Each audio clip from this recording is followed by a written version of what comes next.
2018-19ರಲ್ಲಿ ಕೇಂದ್ರದ ಬಜೆಟ್ ಗಾತ್ರ 24.42 ಲಕ್ಷ ಕೋಟಿ ರು ಇದ್ದಾಗ ರಾಜ್ಯಕ್ಕೆ ತೆರಿಗೆ ಪಾಲು ಮತ್ತು ಕೇಂದ್ರ ಪುರಸ್ಕೃತ ಯೋಜನೆಗಳಿಂದ 46,288 ಕೋಟಿ ಬಂದಿತ್ತು.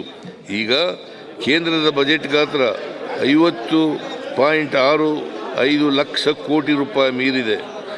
2018-19ಕ್ಕೆ ಹೋಲಿಸಿದರೆ 100% ಹೆಚ್ಚಾಗಿದೆ.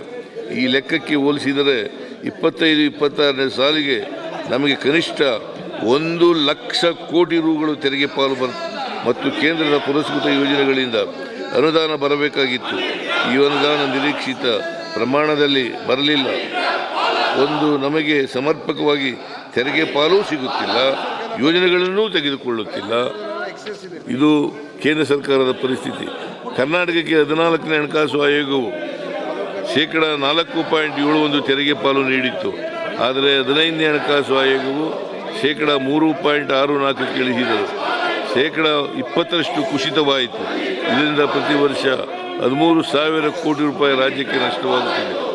ಇದಷ್ಟೇ ಅಲ್ಲದೆ 15ನೇ ಹಣಕಾಸು ಆಯೋಗವು 5,495 ಕೋಟಿ ರು ವಿಶೇಷ ಅನುದಾನ ಕೊಡಲು ಶಿಫಾರಸು ಮಾಡಿತ್ತು.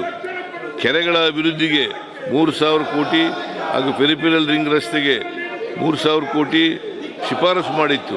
ಅದನ್ನೂ ಕೊಡಲಿಲ್ಲ. ಹಾಗೆಯೇ ಭದ್ರಾ ಮೇಲ್ದಂಡೆ ಯೋಜನೆಗೆ 5,300 ಕೋಟಿ ಕೊಡುತ್ತೇವೆ ಅಂತ ಹೇಳಿದರು. ಅದನ್ನೂ ಕೊಡಲಿಲ್ಲ. ಅದನ್ನು ಕೊಡದೆ ದ್ರೋಹ ಮಾಡಿದೆ. ಈ ಕುರಿತು ವಿರೋಧ ಪಕ್ಷದವರು ತುಟಿ ಪಿಟಿಕೆನ್ನುವುದಿಲ್ಲ. ಬದಲಾಗಿ ಮೋದಿ ಸರ್ಕಾರದ ದ್ರೋಹವನ್ನು ಸಮರ್ಥಿಸುತ್ತಾರೆ. ದೇಶದ ಪ್ರಮುಖ ರಾಜ್ಯಗಳ ರಾಷ್ಟ್ರೀಯ ಹೆದ್ದಾರಿ ಯೋಜನೆಗಳ ವಿವರ. ವಿರೋಧ ಪಕ್ಷದವರು ಕೇಂದ್ರದಿಂದ ವ್ಯಾಪಕ ಪ್ರಮಾಣದಲ್ಲಿ ಅನುದಾನಗಳನ್ನು ರಾಜ್ಯಕ್ಕೆ ತಂದು ರಾಜ್ಯದ ಹೆದ್ದಾರಿ ಮತ್ತು ರೈಲ್ವೆ ಯೋಜನೆಗಳಿಗೆ ನೀಡಲಾಗಿದೆ ಎಂದು ಮೋದಿ ಸರ್ಕಾರವನ್ನು ಸಮರ್ಥಿಸುತ್ತಾರೆ.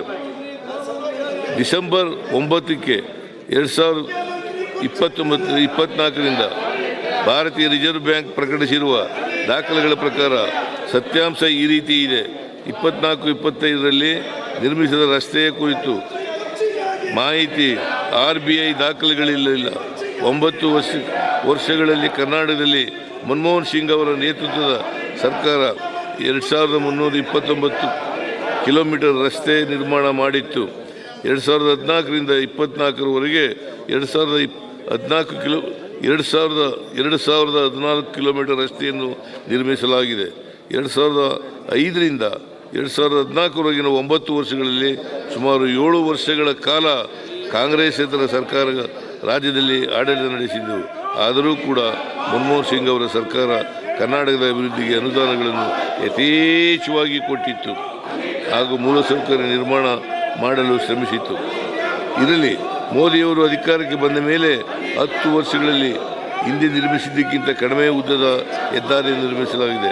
ಆದರೆ ಮಹಾರಾಷ್ಟ್ರದಲ್ಲಿ 12,210 ಕಿಲೋಮೀಟರ್, ಉತ್ತರ ಪ್ರದೇಶದಲ್ಲಿ 1,306 ಕಿಲೋಮೀಟರ್, ಗುಜರಾತ್ನಲ್ಲಿ 3,500 ಕಿಲೋಮೀಟರ್, ರಾಜಸ್ಥಾನದಲ್ಲಿ 3,060 ಕಿಲೋಮೀಟರ್ ಉದ್ದದ ಹೆದ್ದಾರಿಗಳನ್ನು ನಿರ್ಮಾಣ ಮಾಡಲಾಗಿದೆ. ಈ ವರ್ಷ ಇನ್ನೂ ಎಲ್ಲ ರಾಜ್ಯಗಳ ಬಜೆಟ್ ಆಗದಿರುವ ಕಾರಣಕ್ಕೆ ನಾನು 2024 ಬಜೆಟ್ಗಳಲ್ಲಿ ಕೇಂದ್ರ ಸರ್ಕಾರದಿಂದ ತೆರಿಗೆ ಪಾಲು ಹಾಗೂ ಕೇಂದ್ರ ಪುರಸ್ಕೃತ ಯೋಜನೆಗಳಲ್ಲಿ ಎಷ್ಟೆಷ್ಟು ಅನುದಾನ ರಾಜ್ಯಗಳು ಪಡೆದಿವೆ ಎಂಬುದನ್ನು ಹೇಳುತ್ತೇನೆ. ಈ ಮಾಹಿತಿಯನ್ನು ನೋಡಿದರೆ ಕರ್ನಾಟಕ ಸ್ಥಿತಿ ಏನೆಂದು ಅರ್ಥವಾಗುತ್ತದೆ. ಈ ಮಾಹಿತಿ ಸದನಕ್ಕೆ ಇರಲಿ ಎಂಬ ಉದ್ದೇಶದಿಂದ ನಾನು BJP ಆಡಳಿತದ ಪ್ರಮುಖ ರಾಜ್ಯಗಳು ಹಾಗೂ ಕರ್ನಾಟಕವನ್ನು ಹೋಲಿಕೆ ಮಾಡಿ ಈ ಮಾಹಿತಿಯನ್ನು ನಿಮ್ಮ ಮುಂದೆ ಇಡುತ್ತೇನೆ.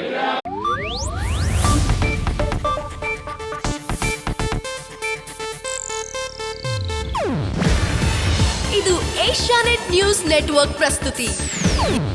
ನೀವು ನೋಡ್ತಿದ್ದೀರಾ ಏಷ್ಯಾನೆಟ್ ಸುವರ್ಣ ನ್ಯೂಸ್.